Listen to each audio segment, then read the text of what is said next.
I'm Hazel, 43 years old, and the day after my father passed away, I knocked on the bedroom door and told his girlfriend she had 30 days to leave my house.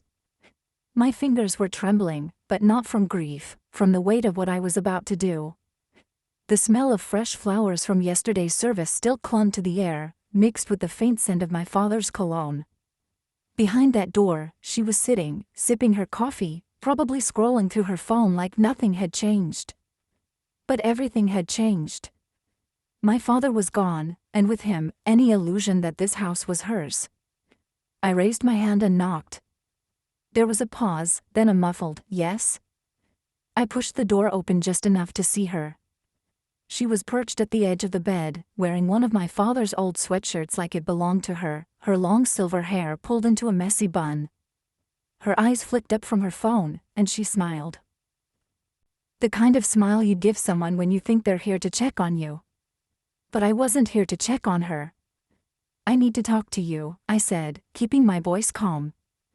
She set down her coffee cup, but her smile didn't fade. "Of course. Is everything okay?" I stepped inside, closed the door behind me, and met her gaze. "You have 30 days to move out." Her smile cracked.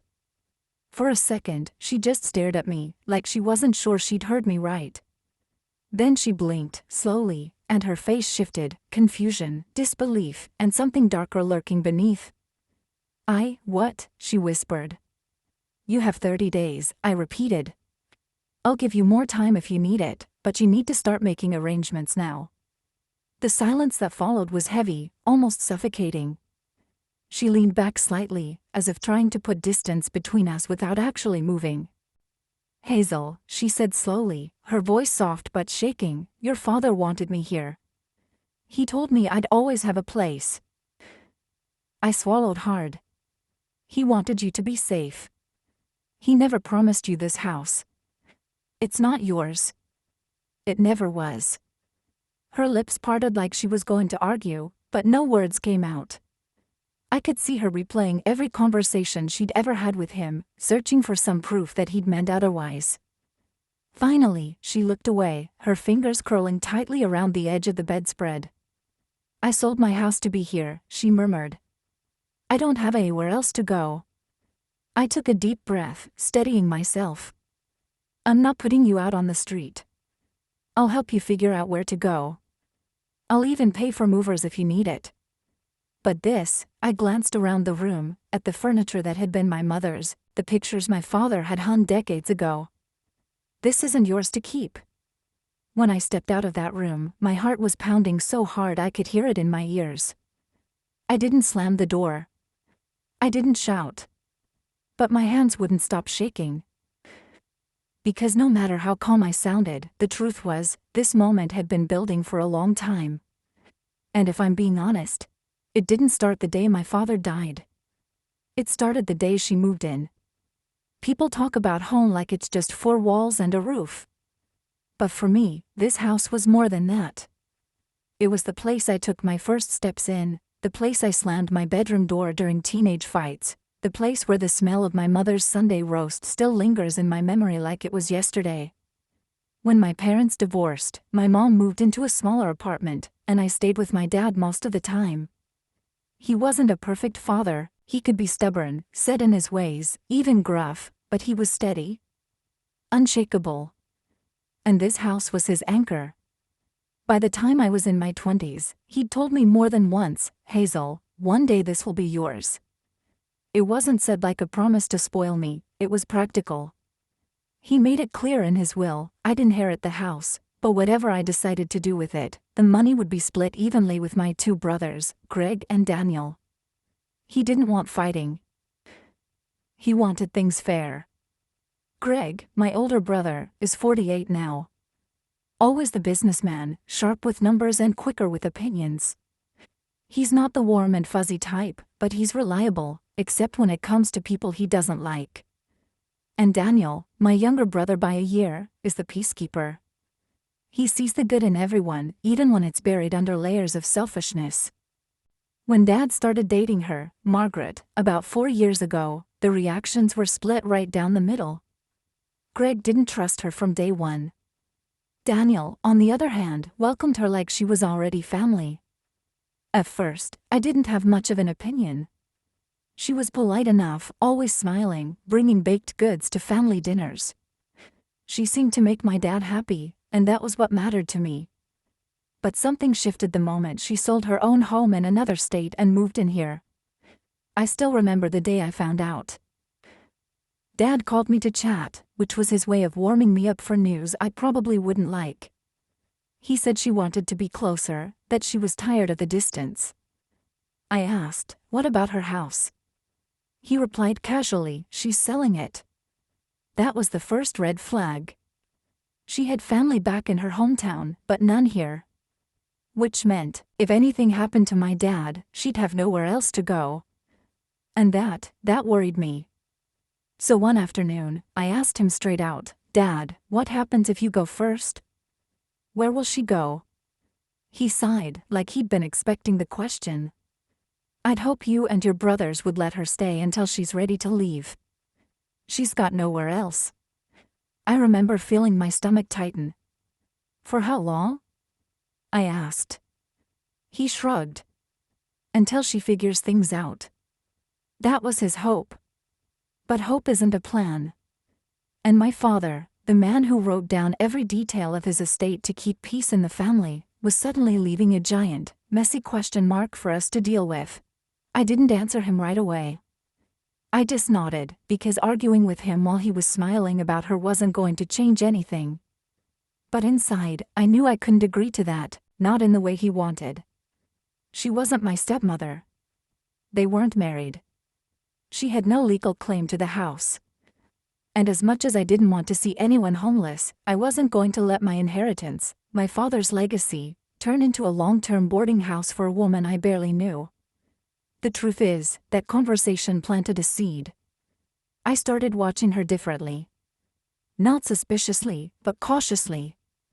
The way she started rearranging the living room. The way she replaced some of my mom's old dishes with her own. The way she called it our home in conversations with neighbors. It's not that she was doing anything wrong, exactly. But she was making herself comfortable in a way that made me nervous.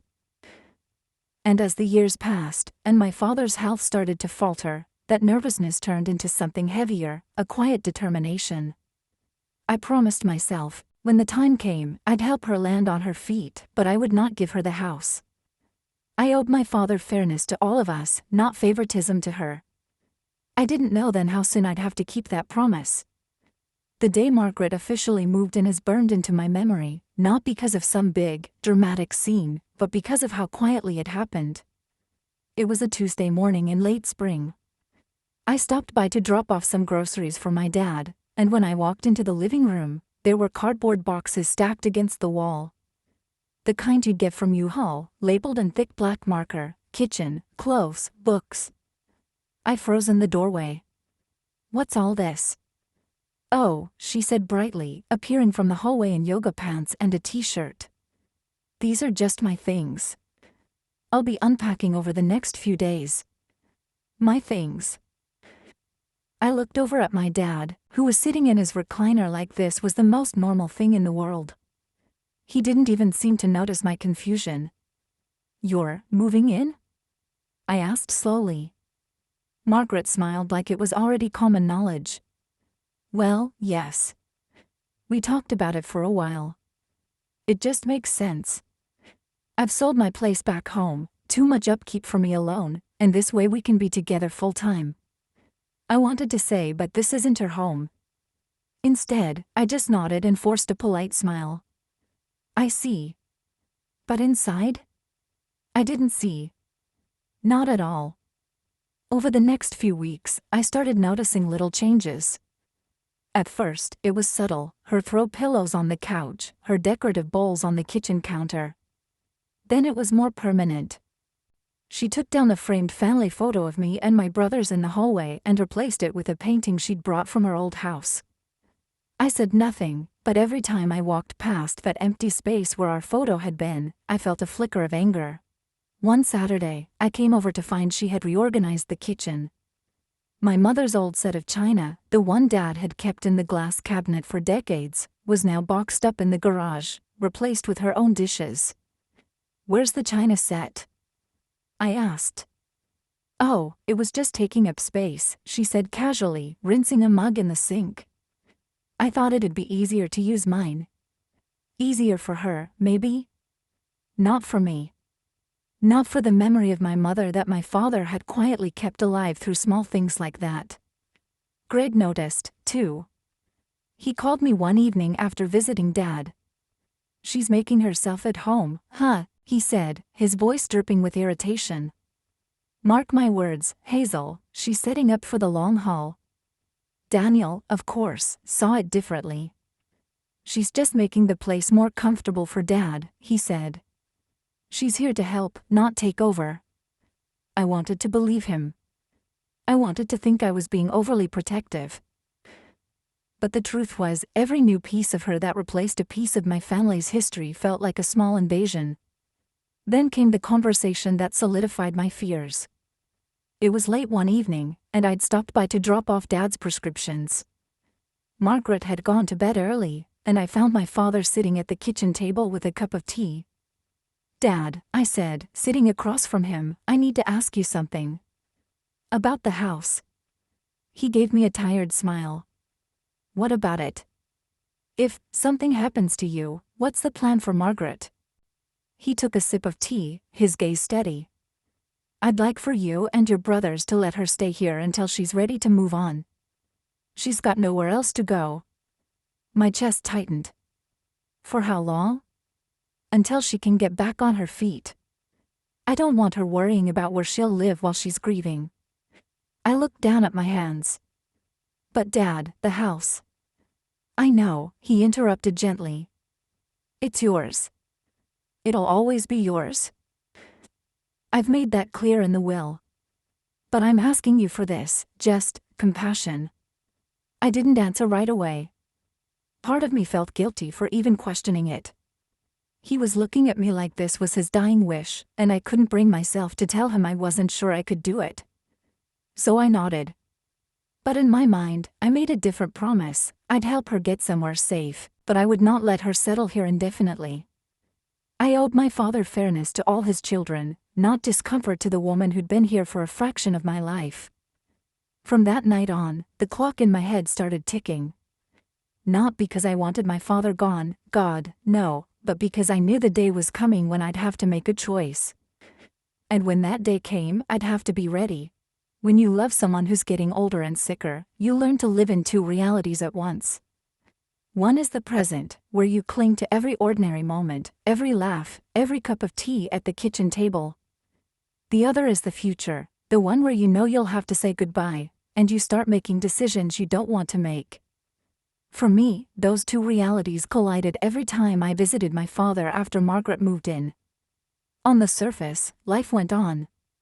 He'd be watching his game shows in the recliner, she'd be puttering around the kitchen, humming to herself. But beneath that surface, I felt it, the slow shift of ownership. She started referring to the house as our home when talking to neighbors. She repainted the guest bathroom without asking. She had a gardener come in to trim the hedges, something Dad had always done himself. None of it was outrageous, not on paper. But in my gut, it was a warning. This woman wasn't just a guest. She was embedding herself into the fabric of the home, my home, as if preparing for the long term. Greg and I had more than one late-night phone call about it. "She's digging her heels in," he'd say. "Don't be naive, Hazel. When Dad's gone, she's going to act like she has squatters' rights." "She doesn't," I'd remind him. "She'll act like she does," he'd shoot back. Daniel hated those conversations.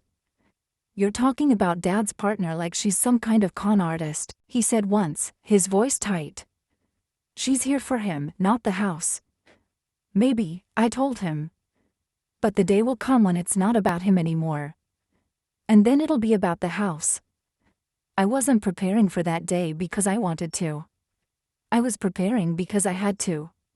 So I started taking mental inventory of what belonged to the family: heirlooms, old photos, the china set my mother left behind, my father's tools in the shed. whenever I visited, I'd notice more of Margaret's things replacing ours. It wasn't malicious, I don't think. But it was a slow erasure, and it made me feel like I was already losing pieces of my father before he was even gone. When Dad's health took a turn, a hospitalization for pneumonia, I found myself alone in the house with her for the first time in months. She offered me coffee, and we sat at the table in awkward silence. At one point, she sighed and said, "It's funny, you know, how life works out. I never imagined I'd end up here. But this feels like home now." I smiled politely, but inside, I was screaming. "This is not your home." That night, I went home and pulled out the copy of Dad's will he'd given me years ago. His handwriting was neat in the margins where he'd made notes, "House to Hazel. Proceeds, if sold, to be split evenly among all children." No mention of Margaret. Not once. I knew what that meant. And I knew it would be on me to enforce it when the time came, because Daniel wouldn't push her, and Greg would push too hard. I promised myself I would be fair. I wouldn't toss her out on the street. I'd give her a few months to make arrangements, even help her financially if she needed it. But I would not let her take root here after Dad was gone. And every time I walked through those familiar rooms, every time I saw a piece of my family's history tucked into a closet or shoved into the garage to make space for hers, my resolve hardened. I wasn't just preparing to protect a house. I was preparing to protect the promise my father had made to me, and the balance he'd promised my brothers. The only thing I didn't know was just how soon I'd have to keep that promise. The phone call came just after sunrise. It was Daniel. His voice was low, shaking. "Hazel? Dad's gone." For a moment, the world went silent. The light streaming through my kitchen window didn't feel real, the sound of my coffee maker bubbling didn't feel real. None of it did. I'd known this day would come. I had prepared for it. But you can't prepare for the way it hit your chest, like someone reached in and squeezed her heart until you couldn't breathe. The funeral happened in a blur, black clothes, flowers, polite handshakes with people I didn't know, Margaret crying softly beside the casket. I stood there with my brothers, greeting people, thanking them, holding myself together because someone had to. It wasn't until the next morning, when the guests were gone and the house was quiet again, that the reality settled in. Dad wasn't here anymore. And now it was my job to carry out his wishes. I walked through the house slowly that morning, touching the back of his recliner, running my fingers over the photo frames on the mantel. Every corner of this place felt like it still belonged to him. But when I reached the hallway outside the bedroom, I stopped. Behind that door, Margaret was living as if nothing had changed. Her coffee cup would be on the nightstand. Her suitcase still half unpacked from the trip to the funeral. And maybe, just maybe, she thought she'd be staying here indefinitely. I knocked. She opened the door a crack, her hair messy, her eyes puffy from crying. "Hazel," she said softly, "come in." I stepped inside. She sat down on the bed, curling her legs under her like this was just another casual conversation. "I need to talk to you," I began, my voice steady but quiet. She nodded slowly. "All right." I took a breath. "I know this isn't easy to hear, but you'll need to make arrangements to move out. I'll give you 30 days, and if you need more time, we can talk.